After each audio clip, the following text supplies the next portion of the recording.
యుద్ధం వస్తుందా? అంతర్యుద్ధం ముదురుతుందా? ఇరాన్లో ఏం జరగబోతోంది? ఇప్పుడు ప్రపంచాన్ని వెంటాడుతున్న ప్రశ్న. ప్రపంచంలో ఏ మూల ఏ చిన్న పరిణామం జరిగినా అది ప్రపంచమంతా ఎఫెక్ట్ చేస్తోంది. మరిప్పుడు ఇరాన్లో పరిస్థితులతో దేశాలపై ఎఫెక్ట్ ఎలా ఉంటుందనే చర్చ జోరుగా సాగుతోంది. వాణిజ్యపరంగా పెద్దగా సంబంధాలు లేకపోయినా వ్యూహాత్మకంగా ఇరాన్ భారత్కు కీలకం. మరి ఇరాన్ సంక్షోభం, అస్థిరత మన దేశంపై ఎలాంటి ఎఫెక్ట్ చూపించే అవకాశం ఉంది? నిపుణులు ఏమంటున్నారు?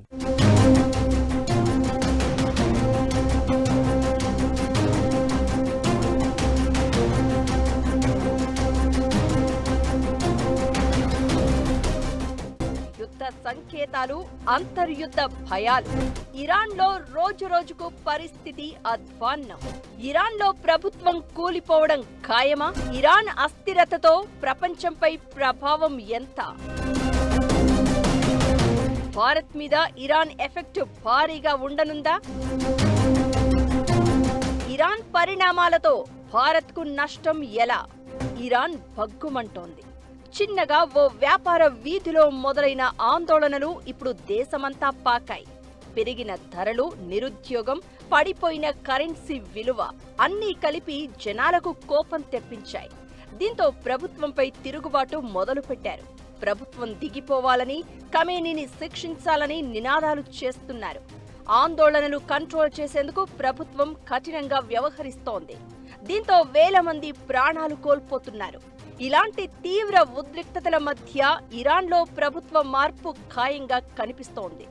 ఎక్కడ ఏం జరిగినా ఆ ప్రభావం ప్రపంచమంతా కనిపిస్తోంది. దీంతో ఇప్పుడు ఇరాన్ పరిణామాలపై తమపై ఎలాంటి ప్రభావం పడుతుంది అని ప్రపంచ దేశాలు టెన్షన్ పడుతున్నాయి. మిగతా దేశాల సంగతి ఎలా ఉన్నా ఇరాన్లో నెలకొన్న అనిశ్చితి భారత్కు పెద్ద కష్టమే తీసుకొచ్చేలా కనిపిస్తోంది. చాలా రకాలుగా భారత్కు ఇబ్బందిగా మారే అవకాశాలు కనిపిస్తున్నాయనే అభిప్రాయాలు వినిపిస్తున్నాయి.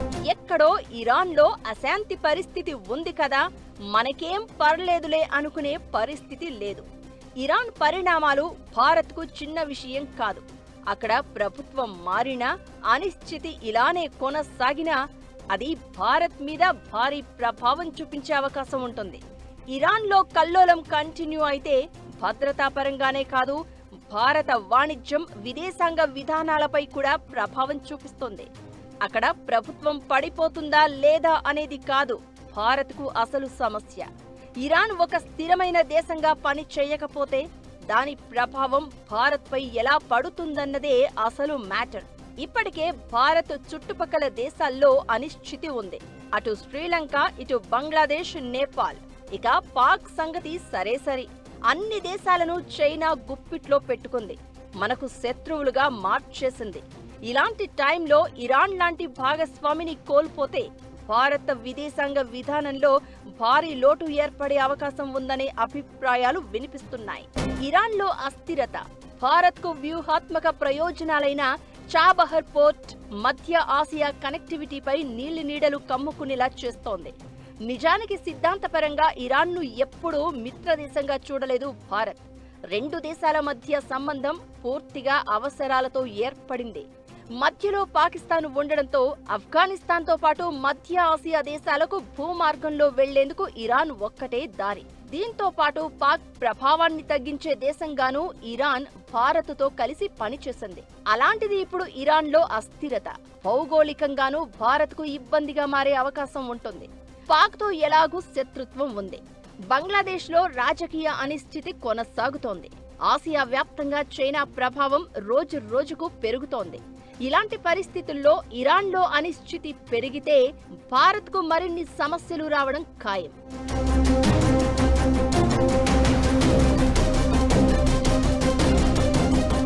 పాకిస్తాన్తో సంబంధం లేకుండా ఆఫ్ఘనిస్తాన్, మధ్య ఆసియా దేశాలకు చేరుకోవడానికి భారత్కు ఉన్న ఏకైక మార్గం చాబహర్ పోర్ట్.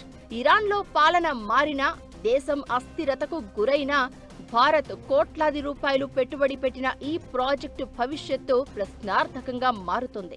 చారిత్రాత్మకంగా ఇరాన్లోని షియా నాయకత్వం పాకిస్తాన్లోని సున్నీ తీవ్రవాద గ్రూపులను వ్యతిరేకిస్తూ వచ్చింది.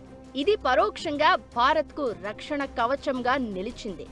గతంలో 1990లో తాలిబన్లకు వ్యతిరేకంగా కూడా భారత్, ఇరాన్ కలిసి పనిచేశాయి. ఇప్పుడు ఇరాన్ బలహీనపడితే ఆ ప్రాంతంలో పాకిస్తాన్ తన ఆధిపత్యాన్ని పెంచుకోవడానికి మార్గం క్లియర్ అవుతుంది. ఇరాన్ వీక్ అయితే ఆఫ్ఘనిస్తాన్, మధ్య ఆసియాలో తన ఆధిపత్యాన్ని చెలాయించేందుకు పాకిస్తాన్కు అడ్డుగా ఉన్న ఒక శక్తి మాయమైనట్లు అవుతుంది. భారత్, ఇరాన్ మధ్య పెద్దగా వాణిజ్యం లేదు. ఏటా సుమారు $1.5 బిలియన్ మాత్రమే వ్యాపారం జరుగుతోంది. అయితే ఇక్కడ వాణిజ్యం కంటే వ్యూహాత్మక నష్టం కీలకం. చాబహర్ పోర్టులో భారత్ $1 బిలియన్ పైగా పెట్టుబడి పెట్టింది. ఇప్పుడు అస్థిరత ఇలానే కొనసాగితే ఆ డబ్బు అంతా నష్టమే. ఇక ఇరాన్లో ప్రభుత్వం మారితే కొత్తగా ఏర్పడే సర్కార్ భారత్తో మరింత కఠినంగా ఉండే అవకాశం ఉంది. బంగ్లాదేశ్లా భారత్కు కొత్త శత్రువుగా మారొచ్చు. చైనా గుప్పిట్లోకి వెళ్లే ప్రమాదం కూడా ఉంటుంది. వీటన్నింటికీ మించి ఇరాన్ వీక్ అయితే తీవ్రవాదం మళ్లీ బలంగా మారే అవకాశం ఉంటుంది. ఐసిస్, తాలిబాన్ లాంటి అతివాద సంస్థలకు ఇన్నాళ్లు ఇరాన్ అడ్డుకట్టగా పనిచేసింది. అయితే ఇప్పుడు అస్థిరత ఇలానే కొనసాగితే ఆ ఉగ్ర సంస్థలు మరింత బలంగా మారే ఛాన్స్ ఉంటుంది. అది భారత్ భద్రతకు ప్రమాదమే. ఇరాన్లో ప్రభుత్వం మారినా, అస్థిరత మరింత పెరిగినా భారత్కు నష్టమే. అయితే పాకిస్తాన్, చైనాకు మాత్రం ఈ పరిణామాలు లాభంగా మారే అవకాశాలు కనిపిస్తున్నాయి. అసలు ఆ రెండు దేశాలకు లాభం ఎలా? మన దేశాన్ని మరింత ఇబ్బంది పెడతాయా? అసలు ఇరాన్ సంక్షోభంతో పాక్, చైనాకు భారీగా కలిసి రాబోతోందా? మరిప్పుడు భారత్ చేయాల్సిందేంటి? మన ముందున్న మార్గాలు ఏంటి?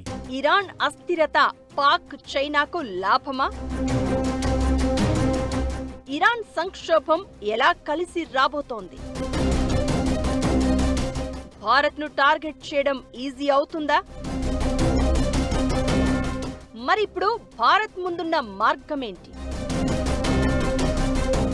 ఇరాన్ సంక్షోభం వేళ వినిపిస్తున్న సూచనలేంటి? ఇరాన్లో అంతర్యుద్ధం ముదురుతూ ఉండడం, ఆ దేశం మీదకు దాడికి అమెరికా రెడీ అవుతూ ఉండడంతో ప్రపంచవ్యాప్తంగా ఓ అటెన్షన్ కనిపిస్తోంది. అసలు ఇరాన్లో ఏం జరుగుతుందా అని దేశాలన్నీ ఆరా తీయడం స్టార్ట్ చేశాయి. అయితే ఇరాన్లో కొనసాగుతున్న రాజకీయ సంక్షోభం, నాయకత్వ మార్పు సంకేతాలు దక్షిణాసియాలో, మరి ముఖ్యంగా భారతదేశానికి వ్యూహాత్మక సవాళ్లను విసురుతున్నాయి. ఒకవైపు అమెరికా ఒత్తిడి, మరోవైపు అంతర్గత నిరసనలతో ఇరాన్ సతమతమవుతూ ఉండగా ఈ పరిణామాలు భారత్కు ప్రతికూలంగా, పాకిస్తాన్, చైనాకు అనుకూలంగా మారే అవకాశం ఉన్నట్లు కనిపిస్తోంది. ఇరాన్ బలహీన పడినా, లేదంటే ప్రభుత్వ వ్యవస్థ కూలిపోయినా ఇప్పటికే భారత్కు వ్యూహాత్మక అవకాశాలు తగ్గిపోతూ ఉండగా అవి మరింత క్షీణించే అవకాశం ఉంటుంది. బంగ్లాదేశ్లో ప్రభుత్వ మార్పు, పాక్ నుంచి ఉగ్రవాద సవాళ్లు, చైనా విస్తరణ, ట్రంప్ హయాంలో అమెరికా విధానాల అనిశ్చితి, ఇవన్నీ కలిసి భారత్పై ఒత్తిడి పెంచుతున్నాయి. ఇప్పటి వరకు పశ్చిమాసియాలో భారత్కు కీలకమైన భాగస్వామిగా ఇరాన్ నిలవగా అక్కడి పరిణామాలతో ఆ దేశం మనకు దూరమైతే అది పాక్, చైనాకు భారీ లాభంగా మారే ఛాన్స్ ఉంటుంది. ఇరాన్లో ప్రభుత్వం కూలిపోతే అది పాకిస్తాన్కు భారీ ప్లస్ అయ్యే అవకాశం ఉంది. ఇరాన్ ముస్లిం మెజారిటీ దేశం అయినా పాక్ ప్రభావానికి ఎప్పుడూ లోను కాకుండా బ్యాలెన్స్ చేస్తూ వస్తోంది. ఇరాన్లో ఉన్న షియా గ్రూప్ పాక్ సున్నీ గ్రూపుకు వ్యతిరేకంగా ఉంటూ ఇండియాతో మంచి సంబంధాలు కొనసాగిస్తోంది. 1990, 2000 దశాబ్దాలలో షియా నాయకత్వం భారత్కు అనుకూల నిర్ణయాలు తీసుకుంటూ వచ్చింది. పాక్ మద్దతుతో తాలిబన్లు ఆఫ్ఘనిస్తాన్లో ఇండియా వాణిజ్య అవసరాలను అడ్డుకున్న సమయంలో ఇరాన్, ఇండియా వ్యూహాత్మకంగా వ్యవహరించి వాణిజ్యాన్ని కొనసాగిస్తూ వస్తున్నాయి. అలాంటిది ఇప్పుడు ఇరాన్ అంతర్గతంగా క్షీణిస్తే పాక్ రెచ్చిపోయే అవకాశం ఉంటుంది. భారత్ను దెబ్బకొట్టేందుకు వ్యూహాలు రచిస్తుంది. ఇరాన్ను కీలుబొమ్మగా చేసుకుని కుట్రలు చేసే అవకాశం ఉంది. ఉగ్రవాదానికి పాలు పోసి పెంచే రకం పాక్. అలాంటిది ఇప్పుడు ఇరాన్లో సీన్ మారితే పాకిస్తాన్ అండతో ఉగ్రవాదం మరింత బలపడే ప్రమాదం కూడా ఉంది. భారత్ అంటే రగిలిపోయే చైనాతో ఇరాన్ మొదటి నుంచి కాస్త పాజిటివ్ గానే వ్యవహరిస్తూ వస్తోంది. 2021లో రెండు దేశాలు కలిసి 25 ఏళ్ల వ్యూహాత్మక ఒప్పందాన్ని చేసుకున్నాయి.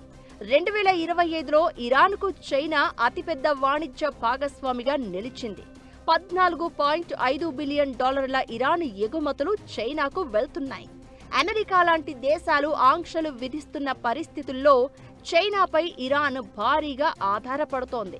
ఒకవేళ ప్రభుత్వం మారి ఇరాన్ మరింతగా చైనాపై ఆధారపడితే అది భారత్పై ప్రభావం చూపుతుంది. ఇప్పటికే కజకిస్తాన్లో పవర్ ప్లాంట్స్, పోర్ట్ ప్రాజెక్టులకు చైనా ఆర్థిక సాయం చేస్తోంది. ఆర్థిక సమస్యల్లో ఇరుక్కున్న ఇరాన్ అవసరాలను కూడా తీర్చుతూ ఆ దేశాన్ని గుప్పిట్లోకి తెచ్చుకుంటే భారత్కు మధ్య ఆసియా వాణిజ్య ద్వారం కష్టంగా మారే పరిస్థితి వస్తుంది. ఇక ఇరాన్ బలహీనమైతే చైనా తన ప్రభావాన్ని పెంచుతుంది. అప్పుడు చాబహార్లో భారత్ పాత్ర తగ్గిపోతుంది. ఓవరాల్ గా ఇరాన్లో పరిణామాలు భారత్కు వ్యూహాత్మక నష్టాన్ని చేకూర్చడమే కాదు, పాకిస్తాన్కు పరోక్షంగా లాభం చేకూరుస్తుంది. చైనాకు అతిపెద్ద అవకాశంగా మారే ప్రమాదం ఉంటుంది. ఇదంతా ఎలా ఉన్నా ఇరాన్ సంక్షోభం కేవలం ఆ దేశానికే పరిమితం కాదు. ఇంధన మార్కెట్లు, షిప్పింగ్ మార్గాల ద్వారా దక్షిణ ఆసియాకు వేగంగా వ్యాపించే అవకాశం ఉంటుందనే అభిప్రాయాలు వినిపిస్తున్నాయి. ప్రతి విషయాన్ని క్షుణ్ణంగా పరిశీలిస్తూ భారత్ ప్రస్తుతం వ్యూహాత్మక జాగ్రత్త పాటించాల్సిన సమయం ఆసన్నమైందని నిపుణులు సూచిస్తున్నారు. ఏదైనా ఇరాన్ పరిణామాలు భౌగోళిక రాజకీయాలను పూర్తిగా మార్చేయడం ఖాయంగా కనిపిస్తోంది.